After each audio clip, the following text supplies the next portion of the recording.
अगर आप मुसलमान हैं तो कौन कौन सी ऐसी चीज़ है जिससे आपको तौबा कर लेनी चाहिए? क्या आपने इसकी कोई फहरिस्त बनाई है? अगर नहीं बनाई है तो आपके तमाम उलेमा आपके लिए फहरिस्त तैयार कर कर रख देंगे। जैसे कि अभी हैदराबाद से एक उलेमा साहब हैं, उन्होंने ये फरमान जारी किया है कि झींगा आप खाने में नहीं खा सकते क्योंकि झींगा गैर इस्लामिक है।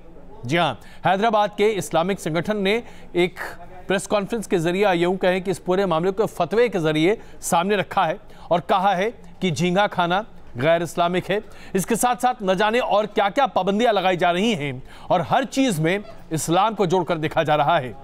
सवाल ये उठता है कि जब इस्लाम को संगठित किया जा रहा था या यूं कहें कि इस्लाम धर्म को दुनिया में प्रचारित और प्रसारित किया जा रहा था, उस वक्त क्या पैगंबर साहब ने यही संदेश दिया था कि क्या खाना चाहिए और क्या नहीं, क्या सही है क्या हराम है? और अगर नहीं तो फिर इस तरह की बातें जो आज निकल कर आ रही हैं, क्या ये अपने आप में कहीं से सही है?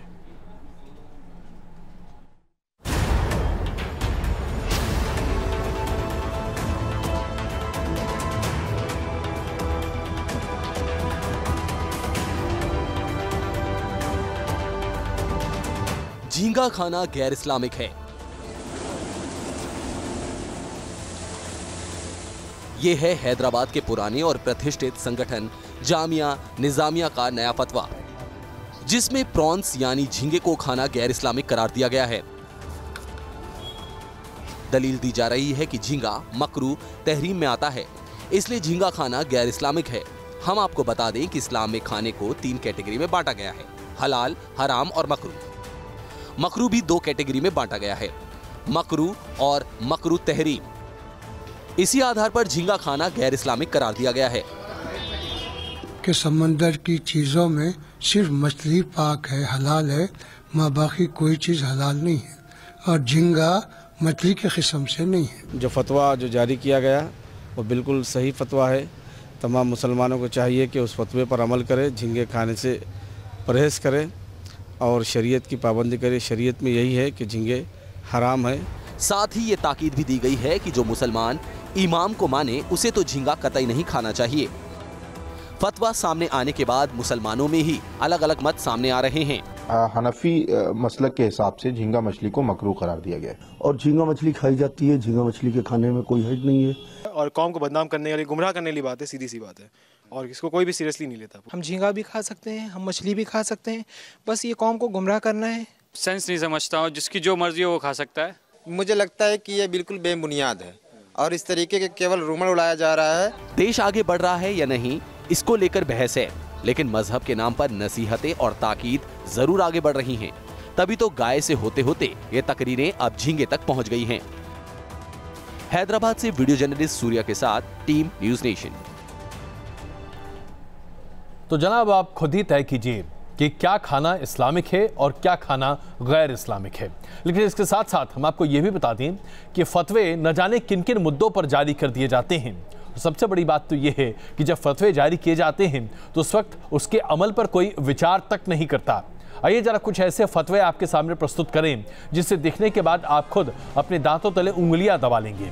जैसे कि दारुल उलूम देवबंद ने चुस्त बुर्के को गैर इस्लामिक करार दे दिया और कहा कि चुस्त बुर्का पहनना न सिर्फ धर्म के खिलाफ है बल्कि इंसानियत के खिलाफ है, मर्दों को उकसाता है, मर्दों को शैतान बना देता है।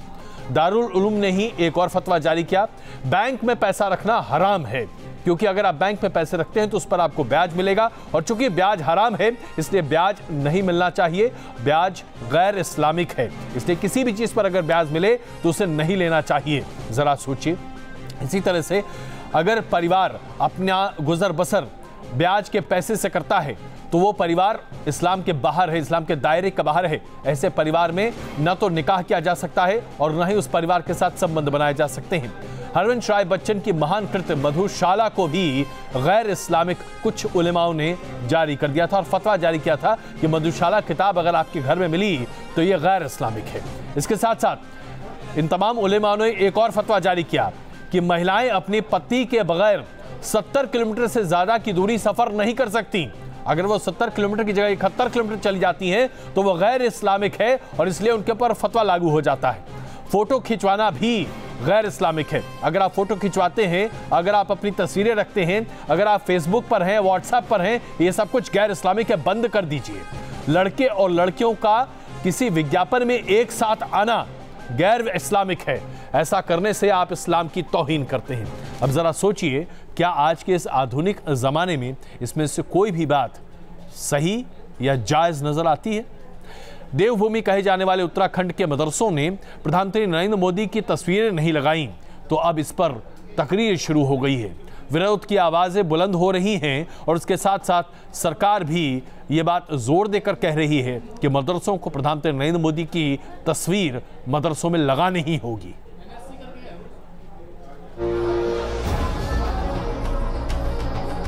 मदरसों में लगे पीएम मोदी की तस्वीर। उत्तराखंड के मदरसों को ऐसी ताकीद की खबरें सामने आई और साथ ही एक सुर में मदरसों की मुखालफत नजर आई। मदरसा प्रतिनिधियों ने बड़े ही तल्ख लहजे में मदरसों के अंदर पीएम मोदी की तस्वीर लगाने से सीधा इनकार कर दिया, क्योंकि हमारे धर्म में किसी का फोटो लगाना बिल्कुल हराम है।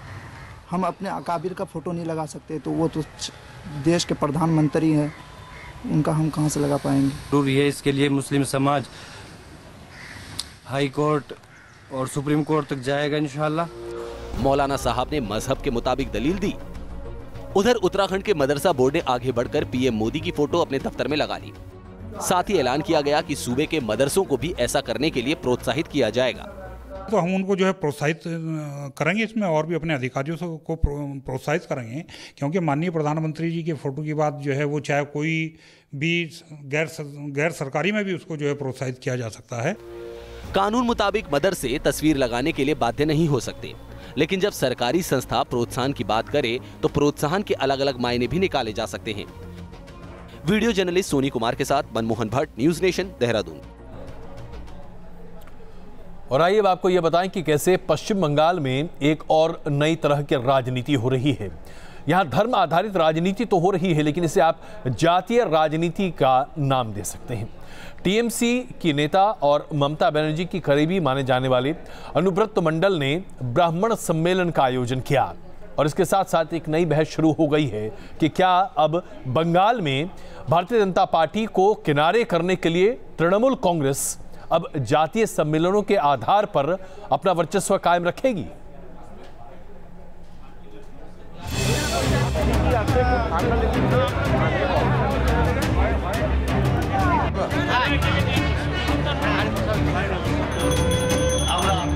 तृणमूल का नेता और भगवा चोला।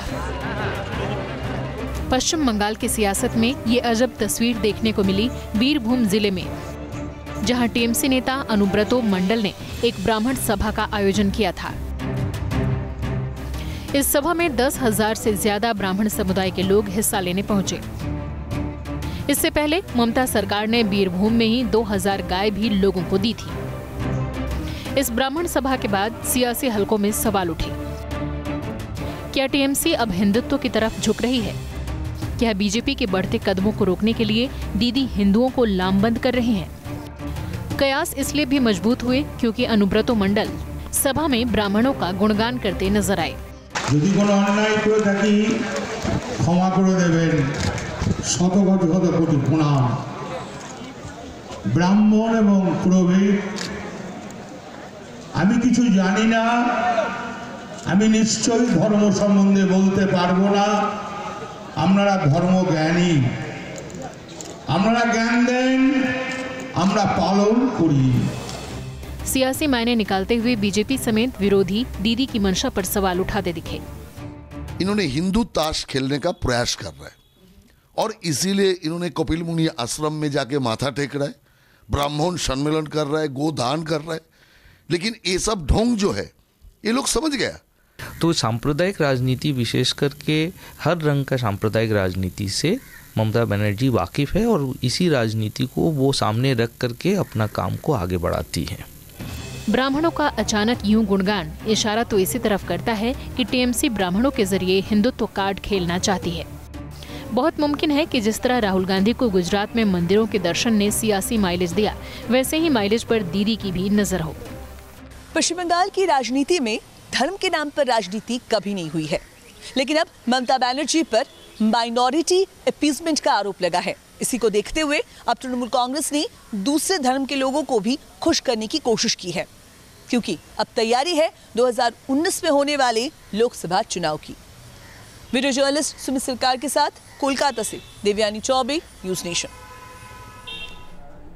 जैसा कि अभी हमने आपको बताया कि अभी तक ममता बनर्जी पर अल्पसंख्यकों के तुष्टीकरण की बातें सामने आती थी, लेकिन अब ऐसा लग रहा है कि हिंदू हृदय सम्राट बनने की कोशिश भी करती दिख रही है तृणमूल कांग्रेस। और वो इसलिए क्योंकि 2011 के विधानसभा के चुनाव में बीजेपी का वोट प्रतिशत 4.06 था और एक भी सीट ऐसी नहीं थी जिस पर कमल ने अपने आप को स्थापित किया था।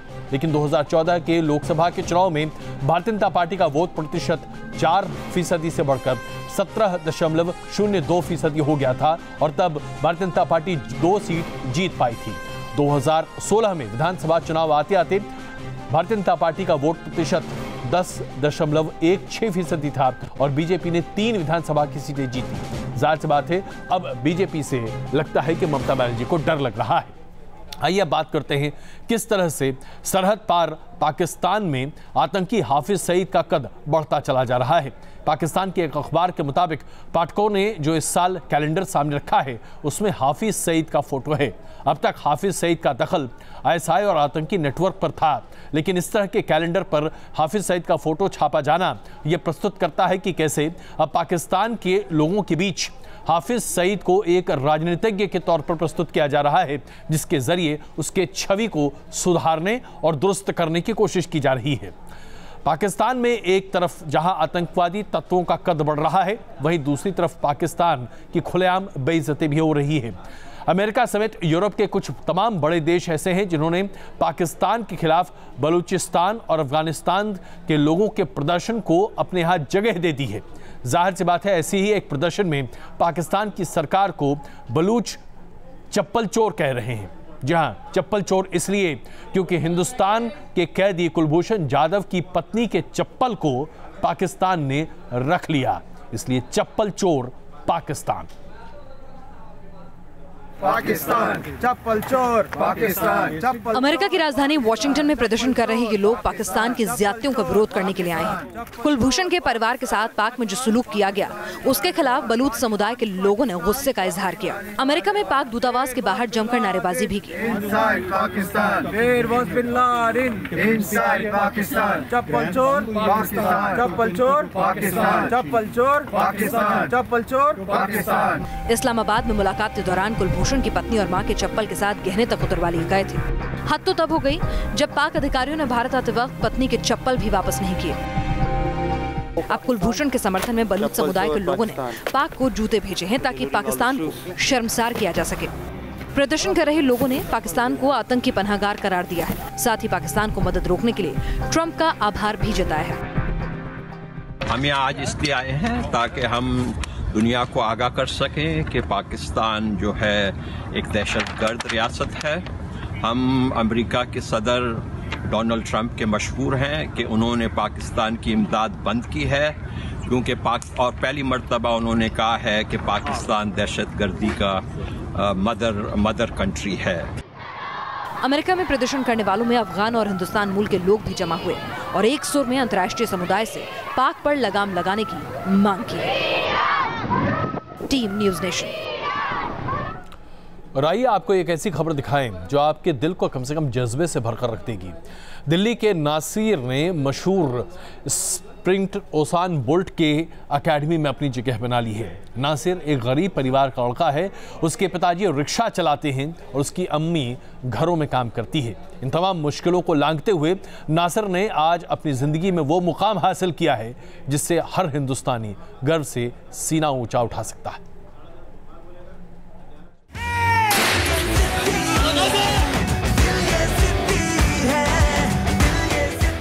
वाकई दिल में अगर कुछ हासिल करने की जिद और हौसला हो तो बड़ी से बड़ी मुश्किल इंसान के आगे घुटने टेक देती है, और इसकी जिंदा मिसाल है दिल्ली के नासिर।